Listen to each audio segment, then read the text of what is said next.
This video has been sponsored by Squarespace. I am not Irish. However, I do have an awful lot of memories wrapped around the idea of St. Patrick's Day. And incidentally, most of them are fear-based. I remember being told that tiny green men were wandering around my house at night looking for gold, getting pinched all day at school because I forgot to wear green, and desperately hunting through clover patches to try and find four-leaf clovers to avoid misfortune.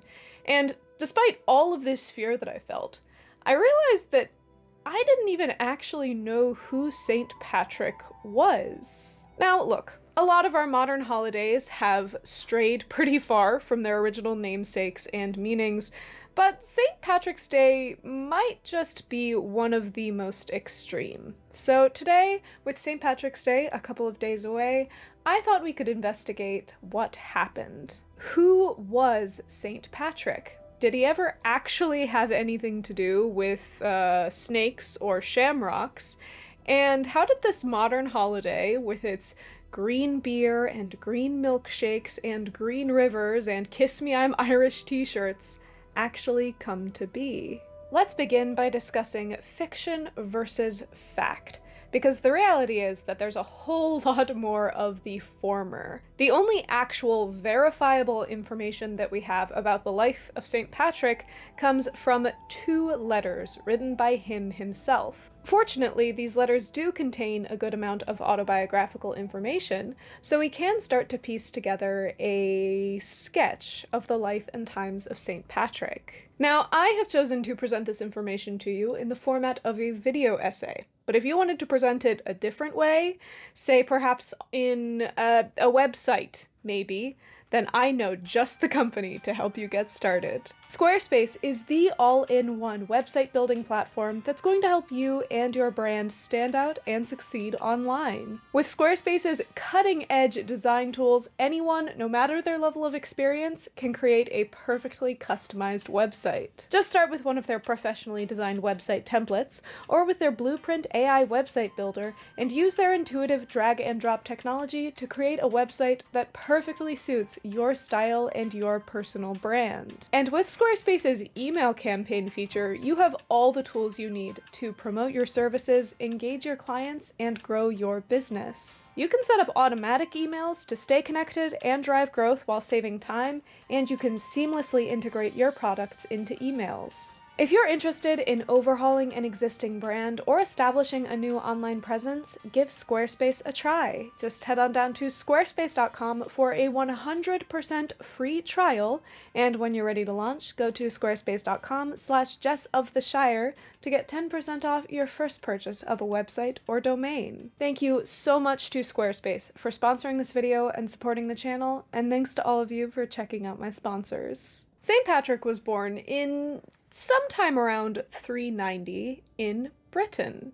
That's right, he wasn't actually Irish.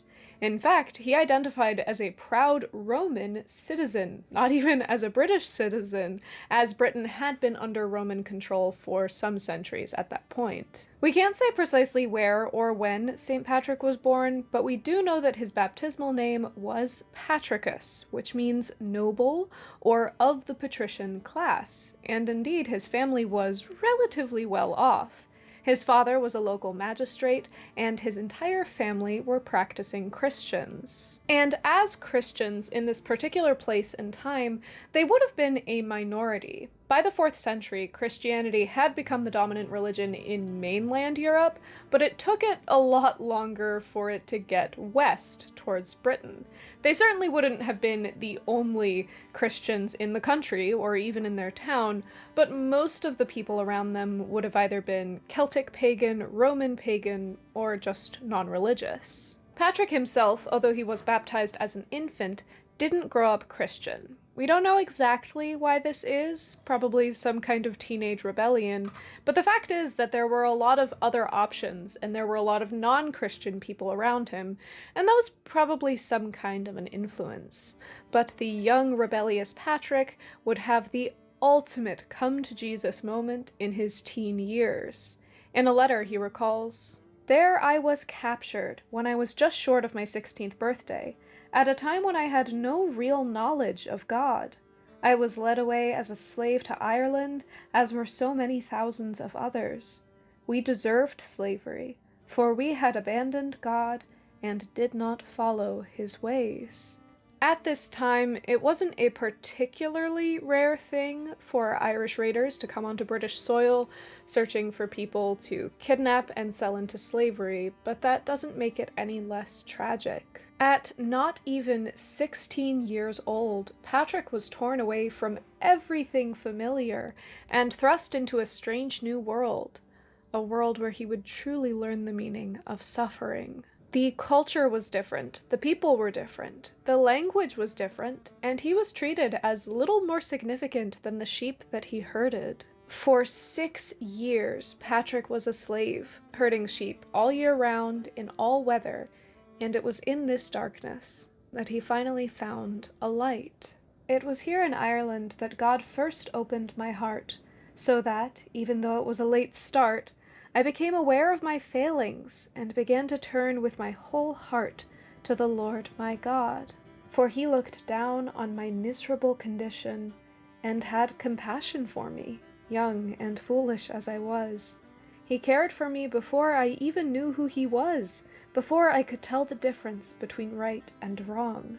Patrick found himself falling back into the Christianity that his family had once taught him, praying in his long hours of solitude and fasting as a means to purify himself. He began to view his enslavement as a kind of penance, a way to cure the waywardness of his youth and set him on the path towards righteousness. And after 6 years, this all paid off. He had a dream in which a voice told him to prepare himself. He would soon be going home. He trusted that this was the word of God, and when he had another dream telling him that his ship was ready, he headed off towards freedom. The trip was, according to his own recollection, a grueling 200 miles on foot through cold weather and starvation, and by the time he reached the coast, he was not looking particularly good, which is why it wasn't super surprising that when he offered himself to one of the ship captains to work in order to pay for his passage, the captain turned him down. Patrick walked away despondent, but then, as if it were a miracle, the captain called him back and welcomed him onto the ship. Patrick was finally homeward bound, but that didn't mean that he was out of danger yet. When they landed in Britain, they found themselves in a desolate part of the country, and starvation once again reared its ugly head. They wandered about starving, and the captain told Patrick that if his God was so great, he should pray to him that they might get some food. Patrick did, and shortly after they stumbled across a herd of pigs. God's mercy and grace had prevailed once more. Now, it should be noted that all of this miraculous story is from Patrick's own recollection. So obviously I can't say if the captain asked him to pray and then immediately pigs appeared. We just don't know that. Plus, if you've been starving and herding sheep for the last 6 years, you might be liable to have strange dreams and also to want to escape. But whatever actually happened to Patrick, we can tell from these letters that he believed very firmly and fully to the depths of his soul that he had been saved by God's mercy. Patrick made it home eventually, and he was welcomed back by his very astonished family, but he was never going to be the same boy that he was 6 years earlier when he was taken. He now had a mission, and God shared that mission to him through yet another dream. One night while I was at home, I saw a vision while sleeping. It was a man named Victoricus, coming to me as if he were arriving from Ireland. With him he brought a huge number of letters. He gave me one of them, and I saw that the first words were, "The voice of the Irish." When I began to read this letter, all of a sudden I heard the voices of those Irish who live near the woods of Foclat near the Western Sea. They called out to me with a single voice, "We beg you, holy boy, come here and walk among us." I felt my heart breaking and was not able to read any more. So I woke up.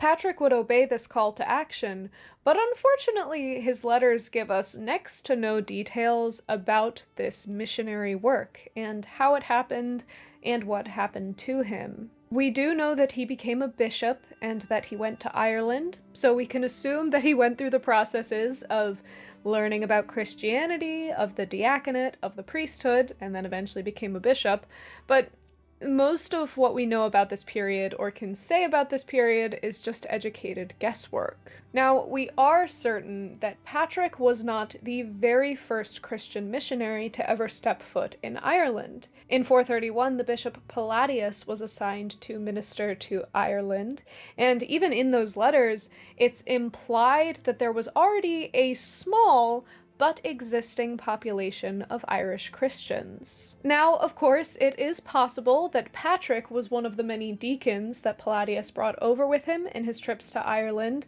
The timelines work out. He would have been in the diaconate or the priesthood in 431, but we just don't know that. Either way, Palladius apparently had a really rough go of evangelization in Ireland, and according to some records, he died after just a year of this mission. However, those records were written in the context of St. Patrick, and it's possible that they just said that Palladius failed completely in order to make St. Patrick look better. So take that and all of this with a bit of a grain of salt. But either way, just because the way had been paved, it didn't mean that evangelization in Ireland was going to be easy by any means. Now, it should be noted, as has become a pattern in this video, we are operating off of less than scant information. We have essentially no first-hand accounts, other than the odd archaeological find, of pre-Christian Ireland, and especially the period when they were transitioning from being pagan predominantly to being predominantly Christian. So there's a lot of patchwork and a lot of guesswork that has to happen here. All of the information that we do have is secondhand, mostly coming from Roman sources looking in on this culture, and they're almost always very biased. Either they wanted to make the Irish look like these wicked, wayward, pagan barbarians, or they wanted to over-sentimentalize them and turn them into these primitive, pure, noble savages. Either way, it is very challenging to say exactly what Palladius, Patrick, and the other missionaries were walking into. We can say with some certainty that Druids, Celtic priests, and the traditional tribal system would have proved to be a bit of a stumbling block for them. In the early 5th century, Druids were a very central part of the functioning of tribal systems. Their goodwill was placed in very high regard, and their ill will was greatly feared. Christian missionaries could not have gone in guns a-blazing trying to convert, swaths of these pagan barbarians all at once. They would have had to work within the system, and we believe that they probably went around bribing various kings and lords to be allowed to exist in their communities, and that they would have had to spread their message very carefully. Patrick, who was well versed in the ways of the Irish, would have been aware of this, and we believe that he probably ingratiated himself to existing Christian communities through acts of service and charity, and that he would let pagan people come to him, and he would teach them about Christianity rather than just preaching to them. It's believed that he probably had the best luck with conversion when it came to the marginalized members of society. The poor, the enslaved, and especially women. Irish women, although their lot was slightly better off than some other women of this time, they were still considered the property of their fathers or their husbands. They had no independent rights, and their primary function was to be traded in order to cement alliances and earn dowries, and to birth and raise children. But within the Christianity that Patrick preached, they found another option. They could choose their own destinies, avoid marriage and children, and find their own purpose. The reality of all of this is that we'll never actually know how successful Patrick's mission was. We'll never know how or how quickly Ireland was converted to Christianity. We have next to no first-hand documentation from this time, and in fact, Patrick's letters are kind of the very, very first-hand information that we have of Christianity existing in Ireland. But according to his letters, although this was a challenging mission, it was very fruitful.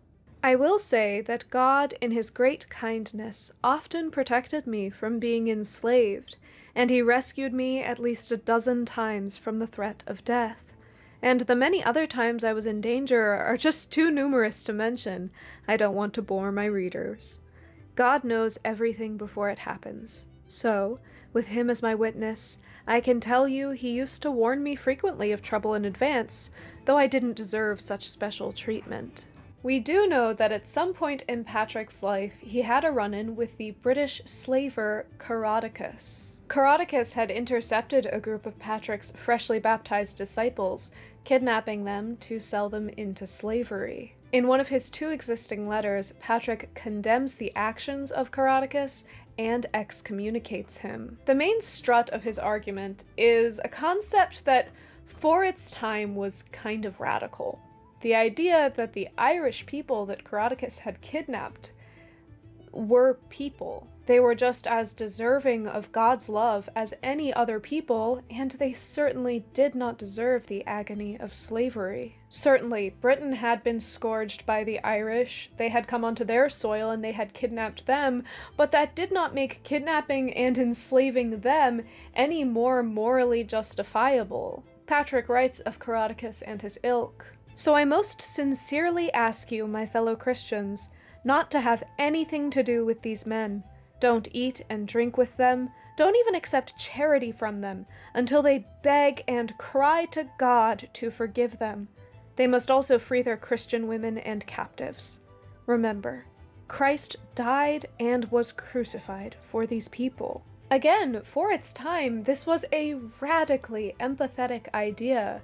He concludes the letter by saying that he speaks with the authority of the prophets, the apostles, and God himself, and that anyone who believes in them could not condone the actions of Caroticus. Although we unfortunately don't know if this letter was successful, if the slaves were freed, it is a beautiful example of the kind of theology that Patrick was preaching. This was a man who believed completely, wholeheartedly in a very simple message. God's forgiveness, grace, and love extended to everyone, no matter their origin, their deeds, or their identity. But there is a second letter that we have written by Patrick, and this one gets a little bit more personal. This letter comes in response to requests from his higher-ups for him to return to Britain for a review. Patrick explains the reasoning behind this review. The pretense of their attack on me was that, after 30 years, they found out about a confession I had made in the days before I was even a deacon. At that time, because I was so troubled in my spirit, I let it slip to my best friend, something that I had done one day in my youth. Not even a day, but in an hour, because I was not yet then strong in my faith. I was maybe 15 years old and didn't believe in the living God. I hadn't since my childhood. I remained in death and unbelief until God punished me severely and truly made me humble by hunger and nakedness day after day. Patrick was at risk of being stripped of his position and taken away from his divine mission in Ireland because of some unspecified sin that he had committed at 15 years old. Now, we are never told exactly what that sin is, and it doesn't really matter. However, I would like to indulge myself in a little bit of speculation. In his excellent biography on Patrick, Philip Freeman suggests 3 different options. 3 sins that, at that time, for a baptized Christian, would have been considered dire enough to warrant this kind of response. And those 3 sins are sexual immorality, murder, and idolatry. Now, all three of those sins are possible. They all fit into the only criteria that we have, that it is a dire sin that was committed in less than an hour's long period.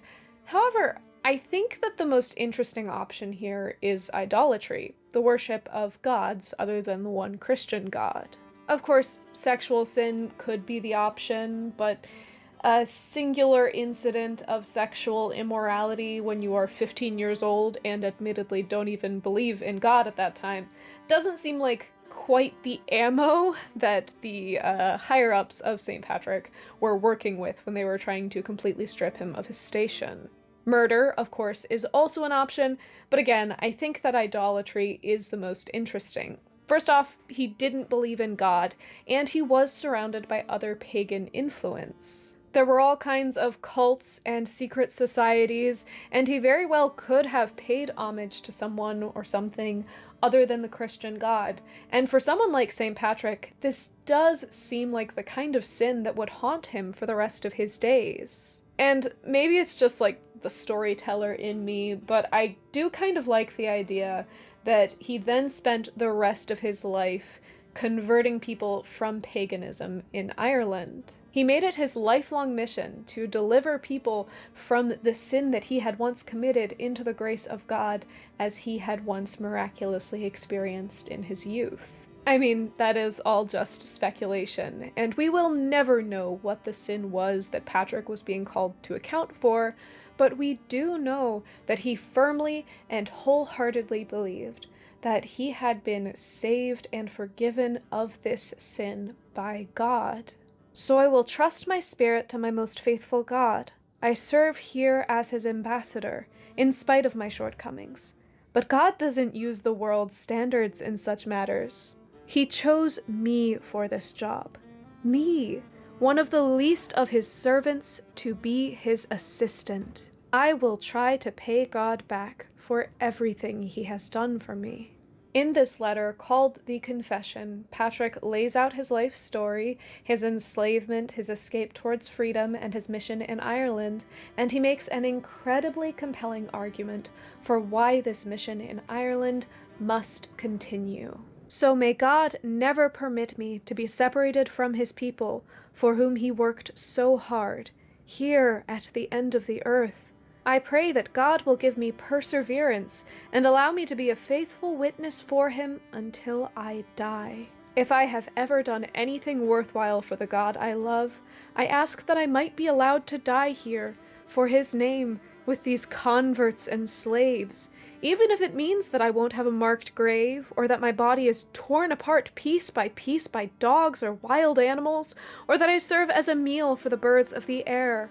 I know if that were to happen, I would gain my soul, along with a new body. On that day we will undoubtedly rise again, like the sun in the morning. Like the Son, Jesus Christ, our Redeemer. Just like in the case of his letter to Caroticus, we'll never know if Patrick's letter here was successful, if he was taken back to England and removed from his station, but tradition dictates that this did not happen, that he continued working on his mission for the rest of his life. And sometime around 460, he did get his wish of an anonymous death. There's a lot of folklore and a lot of legends about where St. Patrick is buried, but the fact is that it's just something lost to time. He got his unmarked grave. Celtic paganism wouldn't truly die out in Ireland for another 200 years, so it's hard to say that Patrick's mission was immediately successful, but we can be sure that he planted some seeds that would be very fruitful in the far future. Today, Ireland is predominantly Christian, and that is in part due to the legacy of St. Patrick. In the centuries following his death, there were quite a few works that emerged that claimed to be written by St. Patrick, such as the Synod and Breastplate of St. Patrick. And while these works don't theologically disagree with him, as far as we are aware of his theology, the first written evidence of them does come from over 100 years after his death, so it's fairly unlikely that he actually had any hand in writing them. However, works like this do prove that even just a few centuries after his death, St. Patrick's name was a very potent tool. By 650, we see the very first full-length hagiographies written about St. Patrick. A hagiography is a biography of a saint. But the thing about them is that especially in the early days, they tended to contain a lot of exaggeration, if not just outright fiction. Most of this exaggeration and fiction was for the sake of emphasizing the holy lessons that could be gained from these saints, but there was a lot of extraneous non-biographical details included. Such was the case in these early hagiographies of St. Patrick. They contained some biographical information, likely obtained from his letters, but they also talked about really flashy duels with druids and pagan priests, and it mentioned specifically churches and communities that he had founded, even though we don't actually have any historical backing of any of that being true. But with Patrick's larger-than-life reputation established, the stories that surrounded him would only become more and more elaborate. Over the next few centuries, tales emerged of St. Patrick banishing all of the snakes of Ireland into the sea, which explains why modern-day Ireland doesn't have any snakes. Unfortunately, there never were any snakes in Ireland because it's an island and pretty cold all year round, and if I was a snake, that certainly would not be the first place that I would live. There are tales of epic battles with druids, stories of him bringing bulls, and in one story, 33 humans back to life. And all of these are grounded, at least somewhat, in the Bible. Battles with pagan priests can be found everywhere, and of course the resurrection of animals and people is a pretty popular trope. There's one tale about Patrick where, just like the prophets and Jesus, he banished himself to a desolate mountain for 40 days and 40 nights to fast. This mountain is now called Croagh Patrick, and I had to specifically mention that because my mother once ran up Croagh Patrick and she was having a really rough time and she was really hungry and she looked by the side of the path and there was a banana. And I'm not saying that that was a miracle, but hey, stranger things have happened. The most famous story of all, of course, is that of St. Patrick and the shamrock. The word shamrock comes from the Irish term shamrogue, which means little clover, and it was used to describe the lesser clover that grows in Ireland. This is actually different from the white clover, which plagues so many American lawns, and it's a small plant with yellow flowers and 3 little leaves. Legend has it that when trying to explain the theology of the Trinity to the Irish people, St. Patrick plucked a shamrock up and used that as his example. 3 godheads in one fully unified God. And I actually find this comparison really interesting because in the Celtic religion, we find a lot of triple deities, which the simplistic explanation is that it was one god who served one purpose,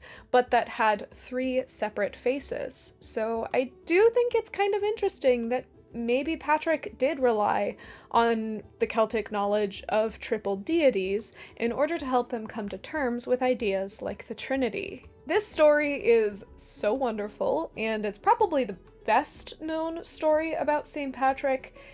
However, it first emerged in the mid-1600s, so like over 1,000 years after his death. So the likelihood that it has a whole lot of historical truth is pretty low, but that's alright, because it is all part of the ever-simmering cauldron of story. Still, his acclaim spread, and Patrick was popularly considered a saint long before 1631, when his feast day was officially added to the church calendar. His feast day is March 17th, the anniversary of his death, but of course we don't actually know what year he died in, much less the actual day, so that is entirely just made up. But by this point, Patrick had gone from being, you know, a real-life human being, a real historical person, to being a symbol. And it's really interesting to see how this symbol has changed over time. From the very beginning, he was obviously representative of Christianity, of the slow wave that came over Ireland, replacing their old ways with new ones.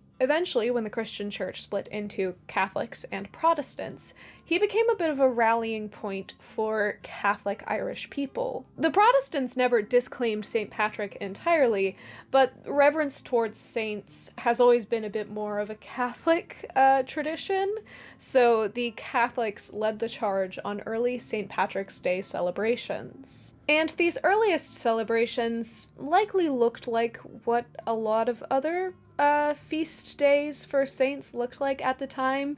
You'd set aside a day or 3 to do special church services and prayers and to communally eat and drink. Moving into the 18th century, members of high Irish society would host elaborate balls and parties in honor of St. Patrick's Day, complete with costumes and performances. For those that couldn't afford to attend, there would be smaller scale, localized celebrations with your church community or your family. In 1785, we have what might technically be considered the first Irish St. Patrick's Day parade.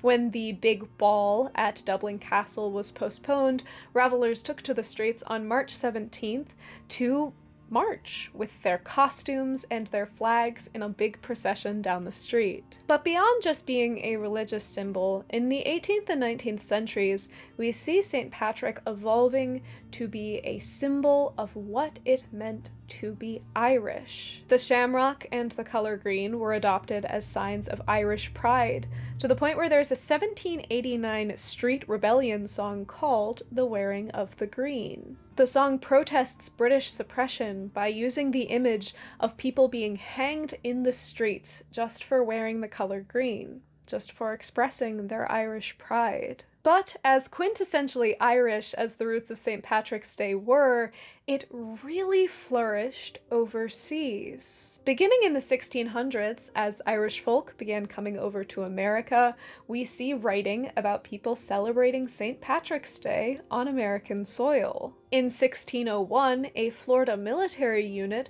recorded the use of cannonballs and gunpowder as part of their St. Patrick's Day celebration.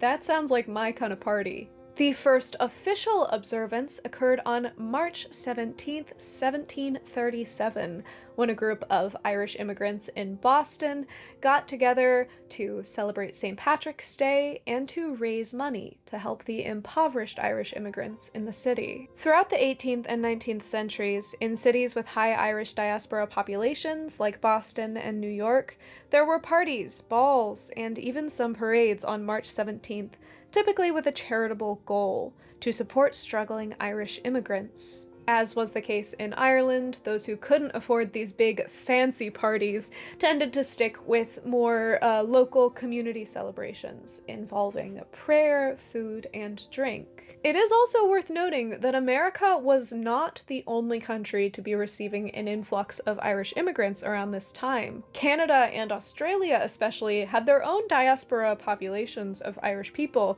and they developed their own similar but still very unique ways of celebrating St. Patrick's Day. And in a way, St. Patrick's Day almost seemed to have more of a hold in these Irish diaspora populations, as it was a way to set aside and mark out and make important their Irish identity. As Mike Cronin and Daryl Adair explain in their book on St. Patrick's Day, one of the most important events for migrants prior to leaving Ireland was the Irish Wake.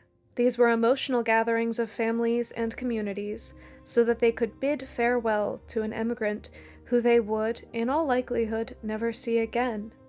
The ready embrace of St. Patrick's Day celebrations by the immigrant Irish in America may be understood in part as a resurrection after the wake. By parading or dining with other Irish on the 17th of March, the migrant was able to reconfirm their identity, nullify the painful memories of the wake, and embrace the power and celebration of the Irish on St. Patrick's Day. Throughout the 19th century, the pomp and circumstance surrounding St. Patrick's Day began to look more and more familiar to what we do today. While the Celtic cross had once been a popular celebratory symbol for a while, it was edged out by the shamrock, or by green ribbon worn on the clothing. The tradition of wedding the shamrock also became widespread, which involved taking the shamrock that you were wearing on your clothing, taking that off, and putting it at the bottom of a glass, and filling that glass with alcohol, and,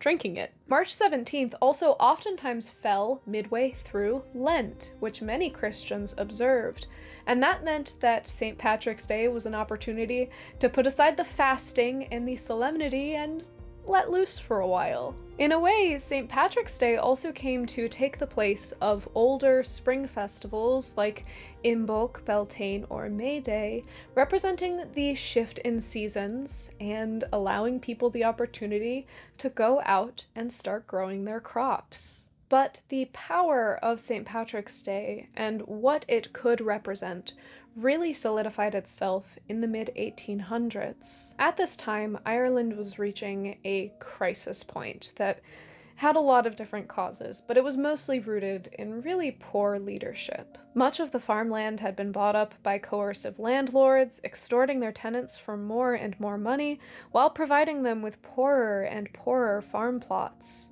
The Irish population began to rely on cheap, easy-to-grow potatoes as a major food source, and so when the potato blight arrived around 1845, it all fell apart. The fungal infection, popularly known as the potato blight, killed off their potato crop, and people were left to starve. They had no food, and so they had no money, and so many were evicted from their homes and left to starve.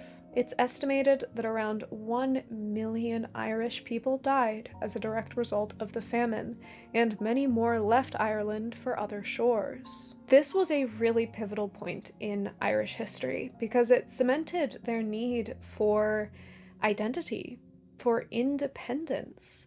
And a part of this was the tool of St. Patrick's Day. Although obviously it was hardly celebrated during the famine, St. Patrick's Day became a bit of a rallying point for those in Ireland and abroad to begin working towards establishing a unified identity and gaining their own independence. In diaspora communities, St. Patrick's Day was an opportunity to think about Ireland and to raise money, and in Ireland, it was a chance for them to raise their voices. St. Patrick's Day is an interesting one because, unlike holidays like Christmas, the celebration and practices revolving around the holiday have never really been solidified. Honestly, the closest you could define it in the late 19th, 20th, and 21st century is that it's just an opportunity to think about Irish people and Ireland, and it's a chance to eat and drink. Even then, for much of the history of the celebration of St. Patrick's Day, places like America and Canada tended to go way more all in on these celebrations than Ireland ever did.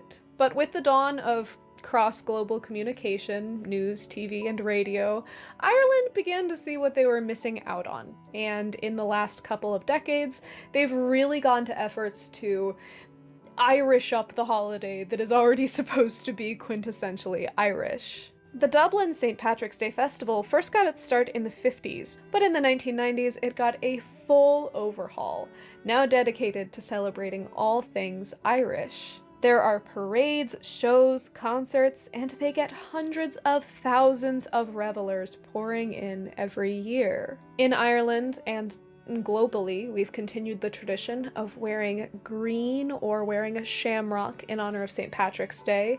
I don't know how universal this tradition is. I know that it was definitely a thing in the early 2000s in America. There was the tradition of getting pinched or punched all day at school if you weren't wearing green. And if you couldn't tell, I was a very weak and forgetful child that didn't own that much green clothing. So St. Patrick's Day always came with its own fair share of dread. There's always a lot of talking about leprechauns. I know that Lucky Charms sales have got to just be sky high around this time of year.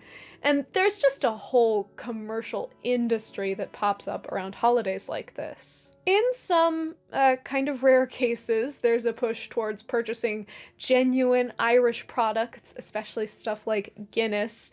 But for the most case, it is unfortunately just crude commercialism. As someone who is generally unaware of the calendar and the day of the week, I can always tell what holiday is coming up because I walk into my local craft store or Target or Walmart and I am immediately faced with a giant wall of shiny, cheap, seasonally themed products. You've got your shamrock headbands, your stripy green socks, a full set of plastic cups, paper plates, plastic silverware, all in the thematically correct color. You've got t-shirts, you've got floral bouquets, you've got colored frosting on baked goods. St. Patrick's Day has become, as well as being a genuine celebration of Irish heritage, very much an opportunity for all those companies that love producing terrible single-use plastic products. Even the eating of food, because we try and eat, Irish food, it can be a bit suspect, especially in places like America. We all eat potatoes because they're Irish, even though, if I'm gonna be pedantic, potatoes didn't actually come over to Europe from the Americas until like 1,000 years after the death of the actual St. Patrick. Corned beef and cabbage is going to be on a lot of American tables come the evening of the 17th, but that is mostly American invention. It was a cheap replacement for the much more Irish ham or bacon. And that's not even to mention the green cupcakes and the green beer, which unsurprisingly, are not very historical. The whole holiday of St. Patrick's Day is very watered down, and no, I'm not just talking about Chicago, where they dye an entire river worth of water bright green. Far beyond its original meaning and its proposed intent, St. Patrick's Day is celebrated by a whole lot of people that aren't really Irish. Even for people that have actual Irish blood and heritage, sometimes St. Patrick's Day is the only day out of all 365 that they actually think about or engage in any Irish customs. Many people, myself included, celebrate the holiday despite having next to no actual Irish heritage to be proud of. And here's the thing. That part of it, at least, I genuinely don't think is a bad thing. Of course, I don't love the rampant consumerism and the cheap single-use plastic items, which will all be in a landfill come March 18th.